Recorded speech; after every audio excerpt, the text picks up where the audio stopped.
ये देखो, ये गवर्नमेंट की प्रायोरिटीज है। जिस तरह तुमने खुद तस्करा कर दिया, तो मुझे इसके लिए 5-7 मिनट देना, तो मैं पूरी 83 की वर्ल्ड कप की आपको स्टोरी बता दूं। देखो, हमारे पास 65 की जंग हुई, 71 की जंग हुई, हमारा टूर जो था फिर भी चलता रहा। 17 साल का गैप आया था 65 के बाद या 61 के बाद, फिर जो दूसरा टूर हुआ था 78 का, ठीक है ना। अब 78 के बाद जो क्रिकेट के रवावत रहे हमारे यहाँ, 11 साल मार्शाल्लाह रहा, मगर हमारी क्रिकेट पे कोई आंच नहीं। इंडिया के अंदर पहले इंदिरा गांधी वजीर आजम थी, इंदिरा गांधी के बाद राजीव गांधी आ गए। आपस में ताल्लुकात भले जैसे रहे, मगर यार वर्ल्ड कप जैसा इवेंट हम लेकर आ गए। अब तुमने अगर ये तस्करा कर ही दिया है, तो मैं 1984 की इंदिरा गांधी वाला भी थोड़ा सा वाकया बताएं कि 1984 के अंदर इंडिया की टीम पाकिस्तान में थी। 31 अक्टूबर 1984 को इंदिरा गांधी का मर्डर हुआ है, और इंडिया और पाकिस्तान का सियालकोट में मैच जारी था। आधा मैच हो गया था, वनडे इंटरनेशनल, जिसमें इंडिया ने 210 रन पे 3 खिलाड़ी आउट बनाए थे। अचानक खबर आती है कि इंदिरा गांधी का कत्ल हो गया, तो उसके बाद भी हालात नॉर्मल रहे। अच्छा, फिर हम बात करते हैं आपसे 1983 के वर्ल्ड कप के बाद। 19 को ये शुरुआत ऐसे हुई, 87 में जो वर्ल्ड कप हमारे यहाँ आया, इंडिया जो था फाइनल में पहुंच गया। इंडिया के चेयरमैन थे सालवे साहब। सालवे साहब ने आईसीसी और इंग्लिश क्रिकेट बोर्ड को फोन किया कि जनाब हमें पासेस दे दें। अच्छा, आईसीसी तो उस वक्त इंडिया पाकिस्तान को कुछ समझता ही नहीं था, ना Indian cricket English cricket board, तो उन्होंने पासेस देने से मना कर दिया। उसी वक्त सालवे साहब ने सोच लिया कि यार अगला वर्ल्ड कप हमने पाकिस्तान में लाना है, और उन्होंने फैसला किया कि अल्लाह करे, मकसद अब उन्होंने तो अपने भगवान से दुआ करी होगी कि अगर हम मैच फाइनल जीत जाते हैं तो ये वर्ल्ड कप हम पाकिस्तान में लाएंगे। तो हुआ भी यही कि 83 का फाइनल हुआ, और इंडिया ने वो अनएक्सपेक्टेडली मैच जीत लिया, वेस्ट इंडीज को शिकस्त दे दी। उन्होंने पहला फोन, पाकिस्तान क्रिकेट बोर्ड के चेयरमैन थे नूर खान को फोन किया, और उनसे कहा कि मैं आपसे मिलना चाहता हूं। वो फौरन पाकिस्तान आए और उनसे कहा कि जनाब अगर अब मेरा आप साथ दें तो हम 87 का वर्ल्ड कप पाकिस्तान में लेकर आएंगे।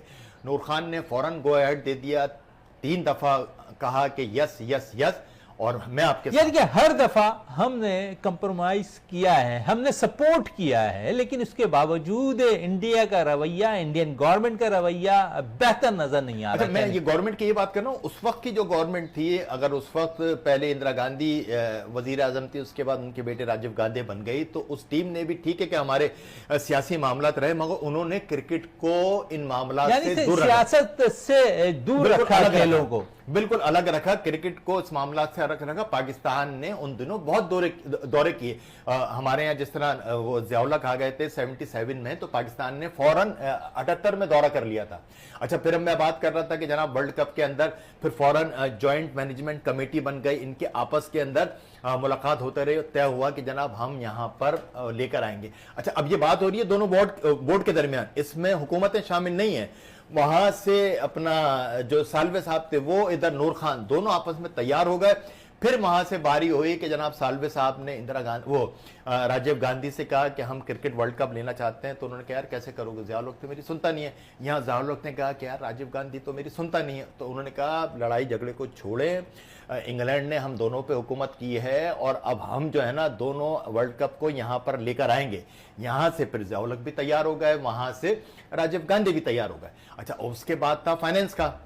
उस वक्त इन लोगों ने फिर वो क्या नाम है, एसोसिएट मेंबर को आईसीसी देता था 53,000 पाउंड। वो एसोसिएट कह रहा हूं, फुल मेंबर को, एसोसिएट मेंबर को देता था 4,000 पाउंड एक आईसीसी इवेंट के। इन्होंने बोली बढ़ा दी पाकिस्तान ने और इंडिया ने मिलके कि हम फुल मेंबर को देंगे 75,000 पाउंड और एसोसिएट मेंबर को देंगे 20,000 पाउंड। जनाब फौरन हो गया। अच्छा, फिर वोटिंग की बारी होती है। अच्छा, उस जमाने में हमारे बड़ा अच्छा मजेदार वाकया है, पाकिस्तान को नुमाइंदगी कर रहे थे चीफ जस्टिस नसीम हसन शाह, वो उनका कद भी छोटा था। अच्छा, जब वोटिंग हुई तो इंग्लैंड के बोर्ड ने, ऑस्ट्रेलिया के बोर्ड ने पंगा डाल दिया कि जनाब हमें तो नजर नहीं आए। दोबारा हुई, फिर दोबारा वोटिंग हुई, तो ये बाकायदा रिकॉर्ड पे बात मौजूद है, chief justice Naseem Hasan Shah table पे खड़े हो गए और उन्होंने इंग्लैंड के और ऑस्ट्रेलिया के दोनों चेयरमैनों को कहा कि देख लो जनाब, मैं वोट डाल रहा हूं, ऐसा ना हो फिर पंगा कर देना। वोटिंग का रिजल्ट आया 12-16, मगर 16 वोट पाकिस्तान के और इंडिया के हक में आए, 12 अगेंस्ट पड़े। तो यूं वर्ल्ड कप वो पाकिस्तान में आ गया। इन्होंने ऑफर भी अच्छी दे दी। अब वहां से सालवे साहब ने उनको कहा कि राजीव गांधी को, तो राजीव गांधी ने फौरन फाइनेंस मिनिस्टर से 1.6 मिलियन पाउंड जो थे वो करा दिए। फिर उसके बाद बारी थी कि जनाब स्पॉन्सरशिप की, तो उस वक्त ये मुकेश अंबानी के वालिद होते थे धीरू भाई अंबानी, मेरे ख्याल से कुछ इस किस्म का नाम था। उनके पास गए अपना बीसीसीआई के नुमाइंदे कि जनाब हमें आपसे फाइनेंस चाहिए, स्पॉन्सरशिप। तो उन्होंने कहा था ठीक है मैं 20 करोड़ देता हूं, मगर पाकिस्तान और इंडिया का जो नुमाइशी मैच हो मुझे उसके बराबर बिठा देना। ये यहां से डन हो गया। इधर से पाकिस्तान क्रिकेट बोर्ड जो था मुस्तकिल ज़िया-उल-हक से राब्ते में था और यहां से ज़िया-उल-हक ने उनको ओके कर दिया। अब जनाब जब वर्ल्ड कप नजदीक आया तो उस वक्त क्या था, इस दौरान उनका इंदिरा गांधी का इंतकाल हो गया था, राजीव गांधी वजीर आजम बन गए थे, पाकिस्तान में हुकूमत उन्हीं की थी अपना ज़िया-उल-हक की, और पाकिस्तान क्रिकेट के चेयरमैन बन गए थे जनरल सफदर बट साहब बन गए थे, और इंडिया के बन गए थे श्री रामन साहब बन गए थे। अच्छा, अब आपको पता है कि 87 के वर्ल्ड कप से पहले एशिया की, जनूबी एशिया की सबसे बड़ी जंगी मशक़ें राजीव गांधी ने बॉर्डर पे, राजस्थान के बॉर्डर पे लगा दी थी 5 लाख फौज। किस वजह से? ये वहां पर उनके पास जंगी मशक़ें थी, उन्होंने हथियार लिए थे, उन्होंने कहा था ये तो प्रैक्टिस है। और उस वक्त ऑपरेशन क्या नाम है, इन्होंने बॉर्डर पे जो राजीव गांधी ने फोर्सेस लगा दी थी उसका नाम रखा था ऑपरेशन ब्रास टैग। 4.5-5 लाख की फौज जो थी बॉर्डर पे थी राजस्थान के।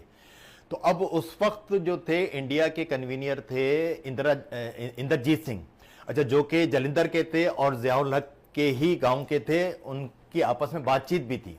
तो अब जनाब इंग्लैंड और ऑस्ट्रेलियन क्रिकेट बोर्ड ने इसको इशू बना दिया कि यार इन दोनों मुल्कों के दरमियान तो आपस में जंगी माहौल है, तो हम लोग कैसे जाएंगे। तो अब जब ये बात हुई तो वर्ल्ड कप का इनकाद खतरे में पड़ गया था। तो इंद्रजीत सिंह ने ज़िया-उल-हक को फोन किया कि सर अच्छा, पाकिस्तान की टीम, मजे की बात, बॉर्डर पे फौजें लगी हुई हैं और पाकिस्तानी टीम 87 में टूर कर रही है, जहां पर हम बेंगलोर टेस्ट देखे थे, इंडिया में खेल रही है क्रिकेट, और यहां पर जंगी मशक़ें भी हो रही हैं। तो एक दौर हमने वो भी गुजारा है। तो इन्होंने फोन किया इंद्रजीत सिंह ने ज़िया-उल-हक को कि जनाब मैं आपको दावत दे रहा हूं, जयपुर में पाकिस्तान इंडिया का टेस्ट मैच है, आप आ जाएं। तो ये मशहूर आपको वाकई याद होगा जिसको क्रिकेट डिप्लोमेसी का नाम देते हैं। ज़िया-उल-हक साहब यहां से अचानक गए थे, दिल्ली पहुंचे, दिल्ली से जयपुर पहुंचे, मैच देखे, और अक्सर आपको भी बात याद होगी कि ज़िया-उल-हक ने राजीव गांधी पे कुछ कहा था, और सुना है कि उस क्रिकेट डिप्लोमेसी और ये कहा था कि जनाब 10 मिनट की दूरी पे पूरा दिल्ली जो है ना हमारे निशाने पर है। तो उसके फौरन बाद राजीव गांधी ने सारी फौजें हटा दी थी, पाकिस्तान ने भी अपनी फौजें हटा दी थी, और 8 महीने बाद जो है अक्टूबर के अंदर 87 का वर्ल्ड कप पाकिस्तान में हुआ। चलो, 87 का वर्ल्ड कप पाकिस्तान में हुआ, बड़ी अच्छी बात रही, और उसमें दोनों ममालिक के राब्ते बड़े अच्छे हुआ करते थे उस वक्त, और अब तो शायद थोड़ी सी दूरी हो गई है। मैच पाकिस्तान जरूर आ रहा है, लेकिन इंशाल्लाह क्योंकि इस टूर्नामेंट में भी पाकिस्तान अच्छा परफॉर्म करता हुआ दिखाई दे रहा है।